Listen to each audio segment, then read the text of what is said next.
La pomme par H.G. Wells. Il faut que je me débarrasse, fit l'homme assis dans le coin du compartiment, rompant brusquement le silence. M. Hinchcliffe leva la tête, n'ayant qu'imparfaitement compris.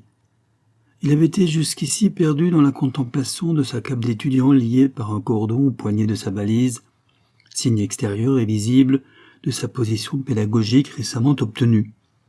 Il était resté plongé dans le ravissement que lui causait cette cape et les agréables perspectives qu'elle lui découvrait. Car M. Hinchcliffe venait de s'inscrire à l'université de Londres et allait rejoindre une place de sous-maître à l'école préparatoire de Holmwood, situation fort enviable.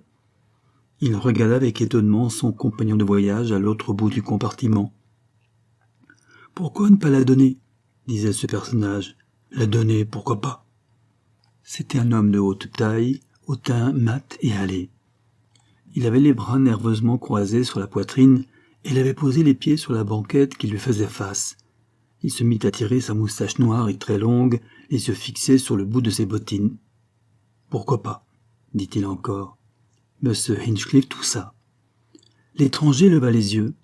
C'étaient des yeux gris foncés très perçants, et pendant 1 minute peut-être, il fixa M. Hinchcliffe d'un air morne. Puis son visage sembla prendre une expression d'intérêt. « Oui, fit-il lentement, pourquoi pas ? Et en finir. »« Je ne vous saisis pas très bien, » dit M. Hinchcliffe en toussant une seconde fois.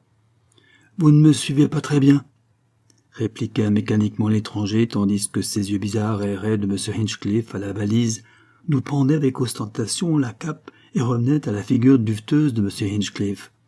« Vos paroles sont si décousues, vous comprenez ?» s'excusa M. Hinchcliffe. « Pourquoi pas ?» dit l'étranger, suivant sa pensée. « Vous êtes étudiant ?» fit-il en s'adressant à M. Hinchcliffe. « Je suis étudiant par correspondance à l'université de Londres, » dit M. Hinchcliffe, avec un orgueil non déguisé, et portant d'un geste nerveux sa main à sa cravate. « À la poursuite de la science, » dit l'étranger, et il retira soudain ses pieds de dessus la banquette, posa son poing sur son genou, et contempla M. Hinchcliffe comme s'il n'avait jamais vu d'étudiant de sa vie. « Oui » et il fit un geste avec l'index tendu.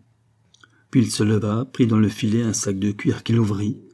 Sans le moindre mot, il en tira un objet de forme ronde enveloppé d'une quantité de papier d'argent qu'il déplia soigneusement.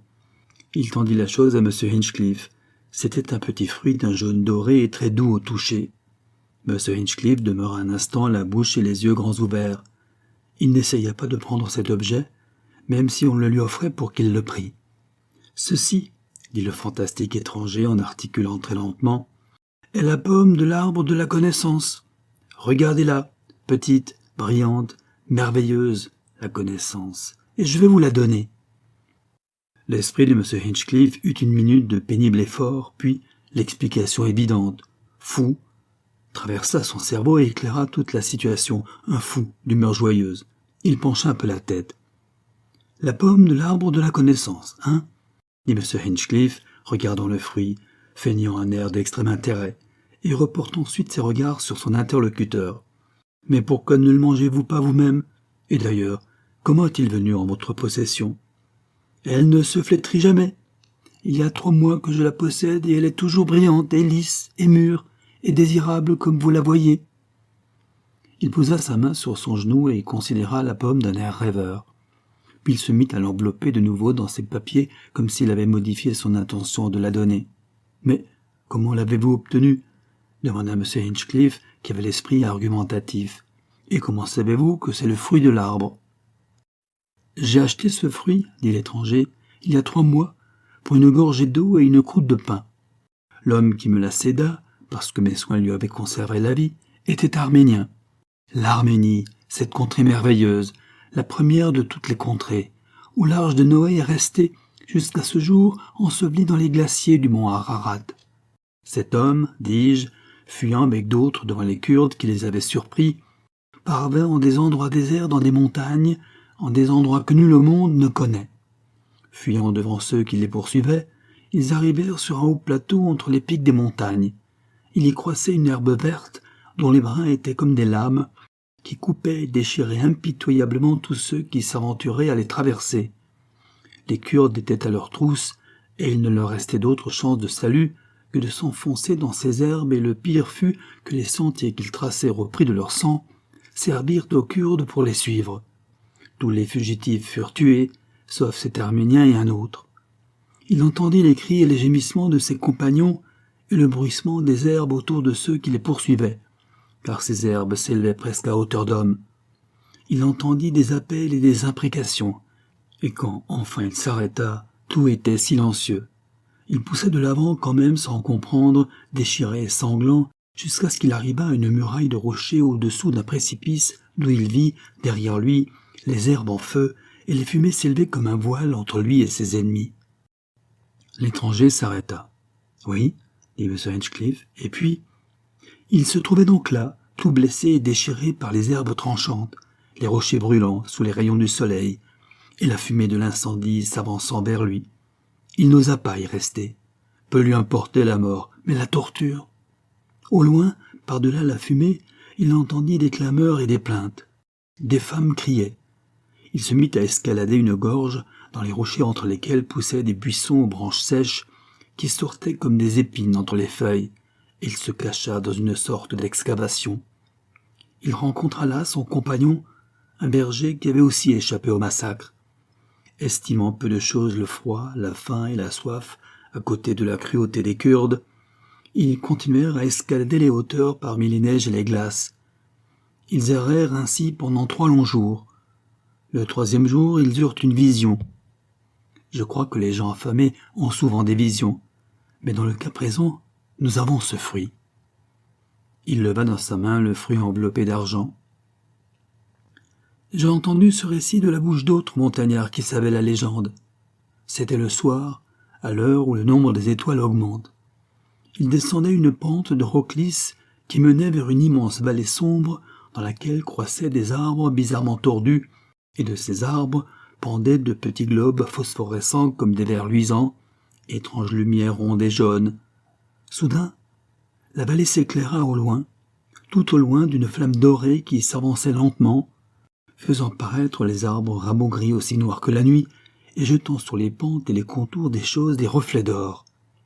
À cette vision, les 2 hommes, instruits des légendes des montagnes, sûrs qu'ils voyaient l'Éden ou la sentinelle de l'Éden, prosternèrent leurs visages contre terre comme des hommes frappés de mort. Quand ils osèrent lever les yeux, la vallée était de nouveau dans l'obscurité, puis la clarté reparut venant vers eux, transparente comme l'ambre. Le berger à cette vue bondit sur ses pieds et avec un grand cri se mit à courir à toutes jambes vers la lumière, mais l'autre était trop effrayé pour le suivre. Il demeurait étourdi, frappé de stupeur, terrifié, regardant son compagnon s'éloigner vers la lueur mouvante. À peine le berger avait-il pris sa course qu'il eut un bruit comme un coup de tonnerre, le battement d'ailes invisible au-dessus de la vallée et une épouvante indicible. En me contant la chose, l'homme qui me donna le fruit regardait anxieusement autour de lui comme s'il cherchait encore à se sauver. Remontant la pente aussi vite qu'il le pouvait, avec ce tumulte courant derrière lui, il se heurta contre un de ces arbres rabougris et un fruit mûr tomba dans sa main. Celui-ci. Immédiatement, il fut entouré d'un bruit d'ailes et de tonnerre. Il tomba et s'évanouit, et quand il reprit ses sens, il se retrouva au milieu des ruines noircies et fumantes de son village, où, avec d'autres personnes, je donnais mes soins aux blessés. Une vision, mais il tenait encore serré dans sa main le fruit doré de l'arbre. Il y avait là d'autres gens qui connaissaient la légende, qui savaient ce qu'était cet étrange fruit. Il se tut. « Et le voici », fit-il après un silence. C'était une histoire très extraordinaire pour être racontée dans un compartiment de 3e classe, sur une petite ligne de chemin de fer de Surrey. On eût pu croire que le réel n'était qu'un voile pour le fantastique, et ici, le fantastique était assez évident. Vraiment, fut tout ce que put répondre M. Hinchcliffe. La légende, reprit l'étranger, conte que ces fourrés d'arbres nains croissant autour du jardin viennent de la pomme qu'Adam tenait à la main quand Ève et lui furent chassés du paradis. Il sentit quelque chose dans sa main, aperçut la pomme à demi mangée et la jeta au loin avec colère. Là, depuis, croissent ces arbres, dans ce vallon désolé, entouré de neiges éternelles, à l'entrée duquel les épées de flammes montent la garde jusqu'au jour du jugement. Je pensais, dit M. Hinchcliffe, que tous ces racontars étaient des fables, des paraboles, plutôt. Voulez-vous dire que là-bas, en Arménie... L'étranger répondit à la question inachevée en tendant le fruit dans sa main ouverte. « Mais vous n'avez aucune certitude, dit M. Hinchcliffe, que c'est là le fruit de l'arbre de la connaissance. L'homme peut avoir eu une sorte de mirage, pourrait-on dire. Supposons... Regardez-le, fit l'étranger. C'était, à coup sûr, un globe d'aspect étrange, non pas exactement une pomme, comme M. Hinchcliffe put s'en rendre compte, mais un fruit d'une couleur dorée, brillant curieusement comme si la lumière elle-même faisait partie de sa substance. Tout en la considérant, il se représentait plus vivement le vallon désolé au milieu des montagnes, les épées de flammes qui le gardaient, et tous les étranges détails de l'histoire qu'il venait d'entendre. Il se frotta vigoureusement les yeux. Mais, commença-t-il, il est resté tel que cela, lisse et frais pendant 3 mois, un peu plus longtemps que cela même, sans se dessécher, sans se flétrir, sans se corrompre. Mais, voyez vous-même, croyez-vous réellement que c'est le fruit défendu?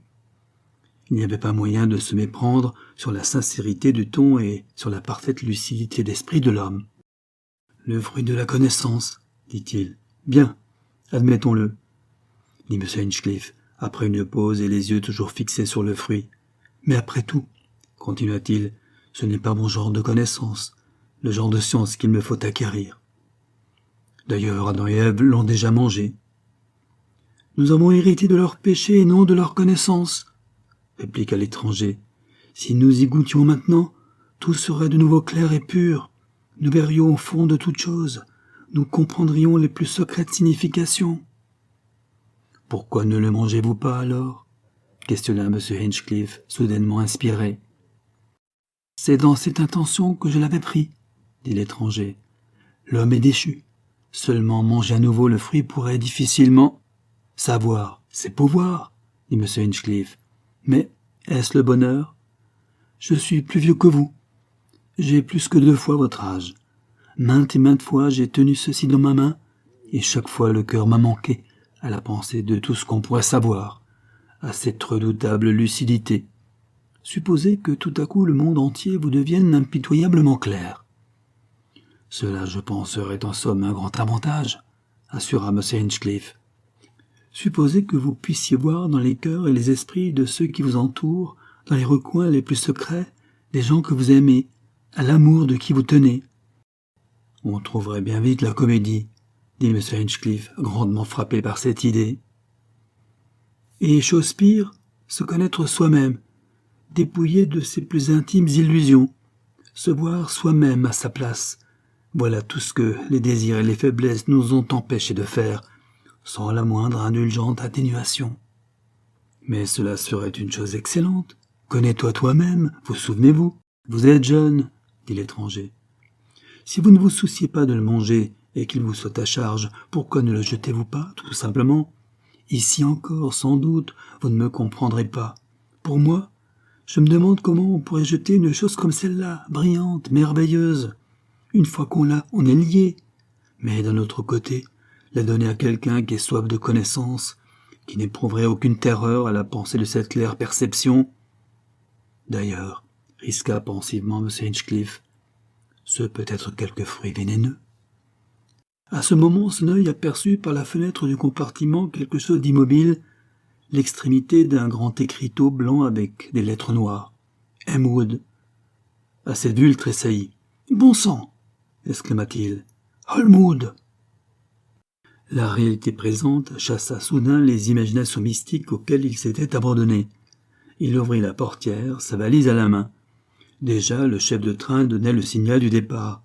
M. Hinchcliffe sauta sur le quai. « Tenez !» fit une voix derrière lui.